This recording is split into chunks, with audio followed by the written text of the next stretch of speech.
Welcome back. You're watching Markets at Noon on ET Now. Let's now connect with the management of Garden Reach Shipbuilders.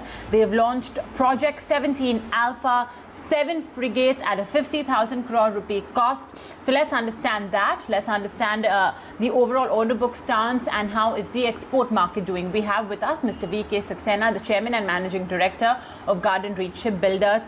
Mr. Saxena, thank you so much for joining us today on ET Now. It looks like December is quite a big month for you. The launch of Project 17 Alpha, the biggest undertaking for you in recent times. Could you walk us through this event?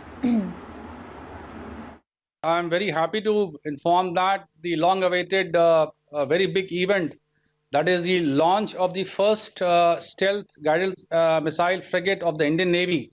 We are constructing the 3 stealth missile frigates for the Indian Navy. It's a huge project of 19,289 crores worth of the money. And this is a very huge ship in terms of the size, 6,670 tons size of the guided missile frigate. It is very advanced, very complex, and in terms of the frigate, if you look at that, in the Indian Navy, this will be the most advanced frigate of this size. So we are happy that this is now coming to a stage of launch, and that is planned to be happening on the 14th of this month. And as we understand that, most likely the Chief of Defense Staff is likely to be the chief guest for launching ceremony.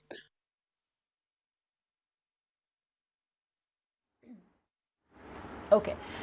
Mrs. Saxena, what's the overall order book stance? We understand it's around 26,000 crore rupees. And if you could tell us how this has changed, especially over the last few years.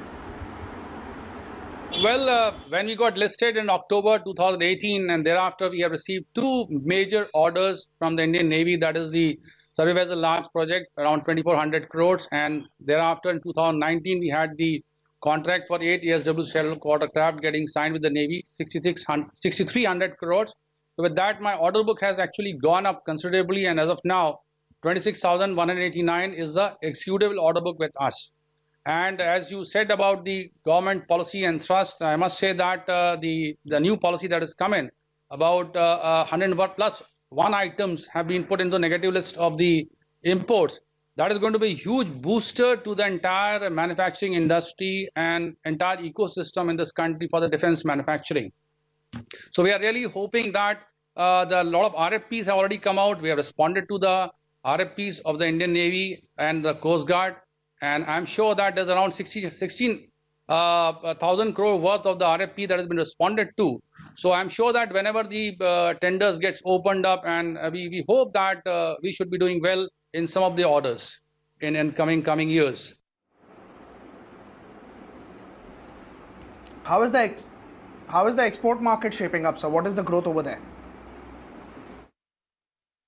I think that is also has been a great thrust area of the government of India. Now we have seen that the new defense export promotion policy has already been brought in, and huge thrust the government is giving on that. In fact, we are in dialogue with various friendly foreign countries, especially in the Southeast Asian region, and such as say Bangladesh, Myanmar, and with the Philippines.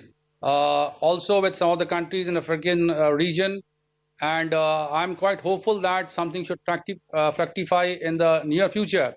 But at the same time, we hope that 2 things that would be happening good for us in terms of the export. First is that we had actually submitted our bid for the government of Guyana ocean-going ferry, which is around close to 12 plus million US dollars. And we have been intimated that we are the successful bidder there, and we have been indicated that shortly there should be a contract that would be coming to us. So that is one export that would be happening. And with this contract, of course, it is for the first time we have bid for the civilian vessels. So that is I would say a departure, but we are trying to look at the export potential. Therefore, this is going to be an important thing for us. Also, we are expecting that some dialogues and some discussions on at the government level with the government of Seychelles with regard to supplying 1 in number fast petrol vessel to government of Seychelles. So that is also likely to come up. In case that fructifies, we should have the order for supplying 1 fast petrol vessel to government of Seychelles as well. So these are the two definitive things that is happening. Apart from that, the Bangladesh, of course, we are giving a lot of focus, a lot of thrust, and Myanmar and the Philippines corporate acquisition plan.